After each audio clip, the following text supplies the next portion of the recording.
आनंद थाना के अंतर्गत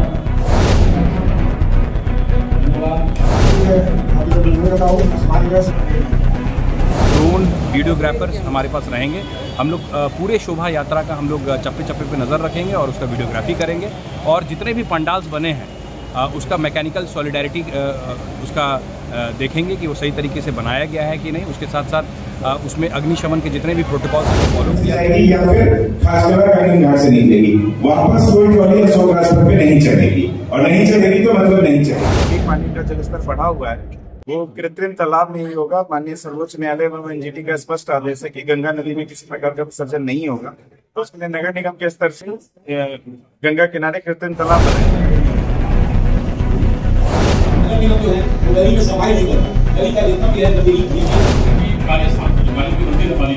नमस्कार, आदाब, सलाम, सत श्री अकाल। आप देखना शुरू कर चुके हैं सार न्यूज़। देखिए, दुर्गा पूजा का पर्व अब शुरू होने वाला 22 तारीख से कलश स्थापना हो जाएगी।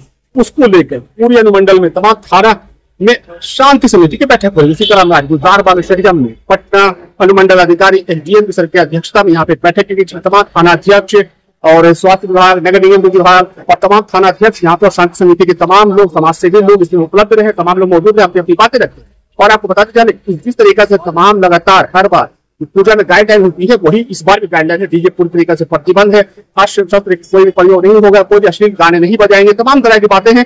और जो विसर्जन होगा इस बार वो गंगा में नहीं होगा। गंगा से उसके लिए जो विसर्जन के लिए कृत्रिम तालाब बनाया जाएगा, तमाम गाइडलाइन इस बार रहेगी। वो तमाम बातें बता रहे, क्या बता रहे आप पहले वो सुनाते हैं।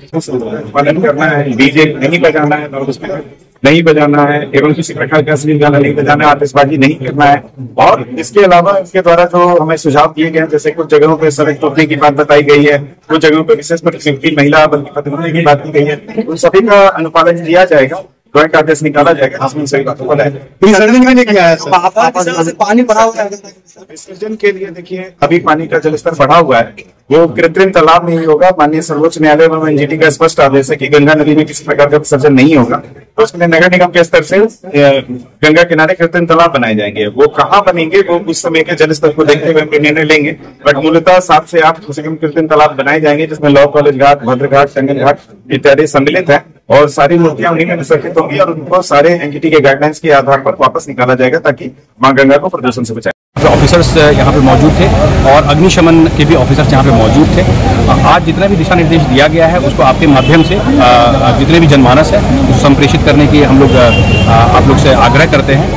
ससमय लाइसेंस लेना अति आवश्यक है। उसके साथ साथ लाइसेंस में जो टर्म्स एंड कंडीशंस है, रूल्स एंड रेगुलेशन 100% उसको फॉलो करना है। जैसे कि डीजे पूर्णतः प्रतिबंधित है। अगर कोई भी अपशब्द बोलता है या कोई अश्लील गाना चलाता है उस पर विधिवत कार्रवाई की जाएगी। अस्त्र शस्त्र का जो है पूर्णतः प्रतिबंधित है उसका दिखावा। उसके साथ साथ जितने भी मेंबर्स हैं वो सेट जो रूट है और टाइमिंग है उसका 100% पालन करना है। उसके साथ साथ extra deputation, riverine patrolling, drone videographers हमारे पास रहेंगे। हम लोग पूरे शोभा यात्रा का हम लोग चप्पे चप्पे पे नज़र रखेंगे और उसका वीडियोग्राफी करेंगे।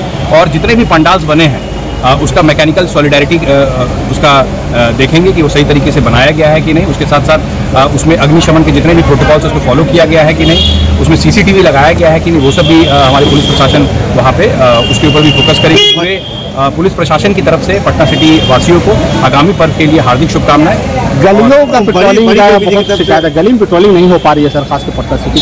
देखिए अभी हम लोग जो मोटरसाइकिल पेट्रोलिंग है वो गलियों में जा रहा है। उसके साथ साथ 112 और हम लोग का जो गश्त है पेट्रोलिंग का, जो कि डेडिकेटेड थाना से निकलता है, उसका समय सीमा तय है, वो समय निकलता है पेट्रोलिंग। बड़ी देवी जी का हर बार वहाँ टोली टूट जाती है सर, इसको लेकर क्या वहाँ? देखिए इसके लिए हम लोग जो कमेटी है पूजा कमेटी, उसके साथ आज एसडीएम साहब और हम लोगों ने मीटिंग किया है और दोपहर के 2 बजे वो मीटिंग था। और वो मीटिंग लेके हमने इस बार इंश्योर किया है कि वो मैकेनिकल प्रॉब्लम जो कि आता है हर बार, वो इस बार जो है मैकेनिकल प्रॉब्लम ना आए और बिना किसी बाधा के हम लोग जितना भी शोभा यात्रा है वो गंतव्य स्थल तक हम लोग उसका विसर्जन। मूर्ति विसर्जन करने के बाद जो गाड़ी के जो रूट रेखा जो तय की गई है वो किस तरीके से की गई है? जैसे कि आपको पता है कि पश्चिम से भी और पूरब से भी शोभा यात्रा आती है, तो उसका समय जो है वो निर्धारित है। उसके साथ साथ उसका क्रम भी निर्धारित है। तो माल सलामी से जो भी आ रहा है उसका क्रम निर्धारित है और उसको उसी क्रम में हम लोग जो है विसर्जन के लिए उसको अनुमति दी। गंगा विसर्जन होगा या फिर अलग से उसका कुकिंग? जैसे कि आपको पता है कि एनजीटी का गाइडलाइंस है और एसडीएम साहब ने भी ये बात पे आपको विस्तृत जानकारी दी है कि गंगा में आप विसर्जन नहीं कर सकते हैं और कृत्रिम तालाब बनाया जाएगा। लोग जिद करने लग जाते हैं नहीं हम यहीं से वापस जाएंगे, ट्रॉली यहीं से लेके जाएंगे। तो आप लोग क्योंकि समाज के बीच में रहते हैं, हम लोग प्रेस के माध्यम से इस बात को रूपचान को देंगे। आप लोग अपनी तरफ से इस चीज को पहचानिएगा कि फतेहबाद से नीचे जाएगी ट्रॉली और बाहर निकलेगी गायघाट से और महिला रोड से जाएगी या फिर खासकर कहीं घाट से निकलेगी। वापस कोई ट्रॉली अशोक राजपथ पे नहीं चलेगी और नहीं चलेगी तो मतलब नहीं चलेगी। आप लोग सिचुएशन नहीं छोड़ दीजिएगा, कोई गाड़ी नीचे नहीं जाएगी चाहे किसी की हो, अगले से इमरजेंसी रेटिंग हो उसको छोड़ के कोई भी गाड़ी नीचे नहीं जाएगी। क्या होता है जाम हो जाता है। आप लोग समझ रहे हैं, समझ रहे हैं जो आदमी है उसको लगता है मेरी एक ट्रॉली चढ़ जाए, लेकिन उसे ये चक्कर में पूरा लंबा जाम लग जाता है। तो इसमें हम लोग सख्ती से करेंगे। आप लोगों से यही अनुरोध है कि आप लोग अपने माध्यम से सभी लोग